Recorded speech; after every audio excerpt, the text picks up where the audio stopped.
नमस्कार मित्रों, मैं दीपक स्वागत करता हूं आपका अपने चैनल उत्कर्ष एकेडमी पर। तो दोस्तों, चैनल पर नए हो तो चैनल को सब्सक्राइब करें, वीडियो को लाइक करें। शुरू करते हैं। अर्थवेद में एक स्थान पर विष द्वारा राजा के चुनाव का वर्णन मिलता है। तो राजा के चुनाव का वर्णन विष द्वारा अथर्ववेद में मिलता है। शतपथ ब्राह्मण में 12 प्रकार के रत्नियों का विवरण मिलता है।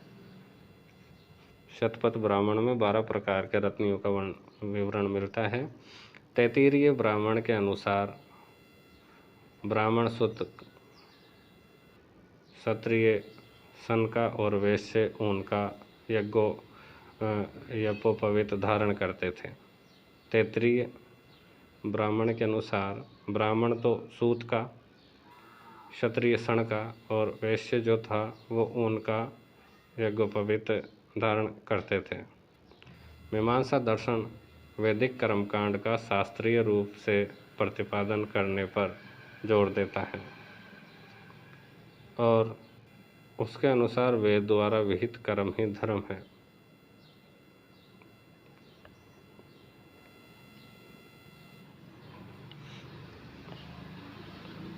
ऐत्रेय ब्राह्मण में सर्वप्रथम 4 वर्णों का जो कर्तव्य है, 4 वर्णों के कर्तव्यों का विवरण मिलता है ऐत्रेय ब्राह्मण में।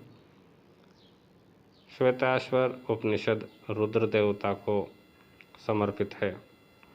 रुद्र देवता मतलब जिनमें उनका शिव के रूप में वर्णन है। छांदोग्य उपनिषद में इतिहास पुराण को स्पष्ट रूप से पंचवेद कहा गया है। शतपथ ब्राह्मण के एक कथनानुसार राजा वही होता है जिसे प्रजा का अनुमोदन प्राप्त हो।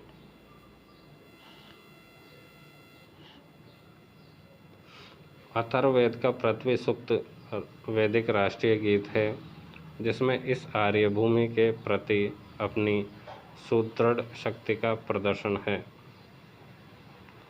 अश्वमेध यज्ञ राजकीय यज्ञों में सर्वाधिक प्रसिद्ध और महत्वपूर्ण यज्ञ था। अश्वमेध यज्ञ याज्ञवल्क्य के गार्गी संवाद का जो उल्लेख है बृहदारण्यकोपनिषद में मिलता है।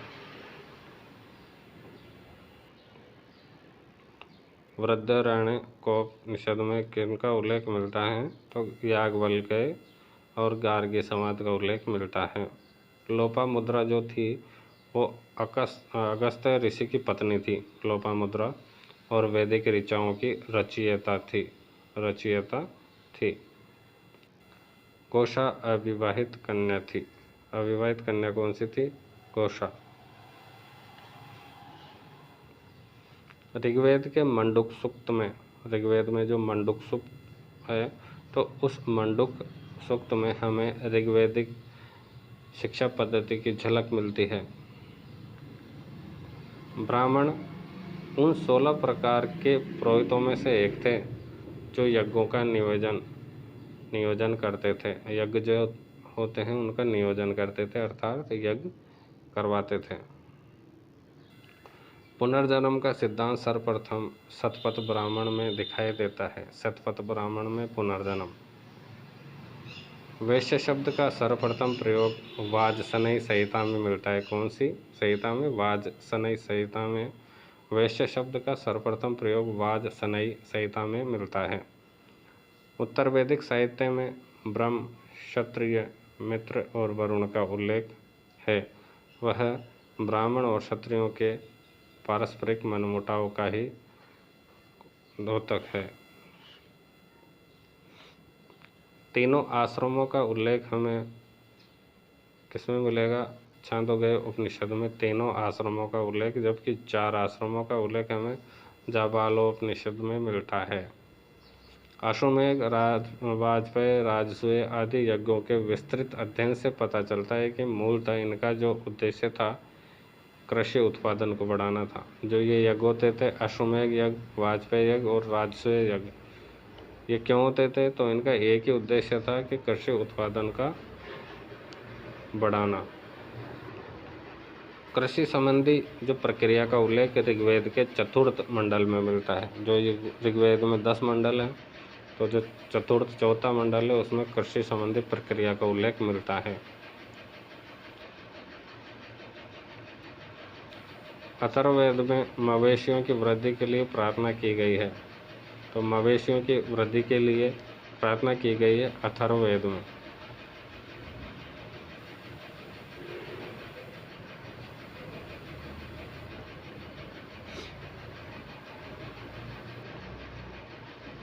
सबसे बड़ा और सर्वाधिक लोहा पुंज अंतरजिकेड़ा से मिला है।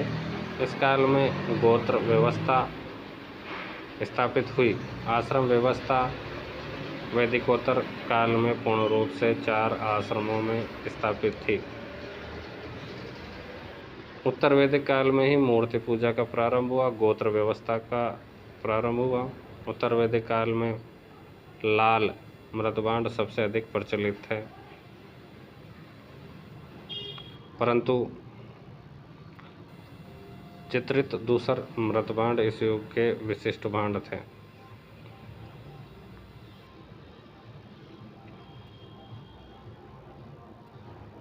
निष्क सोने का सिक्का, शतमान चांदी का सिक्का,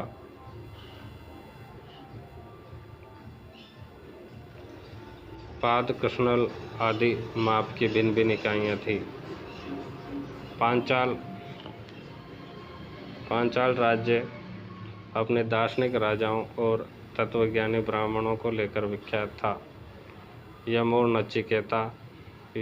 नचिकेता और उनके बीच 3 वर प्राप्त करने की कहानी कठोपनिषद में वर्णित है।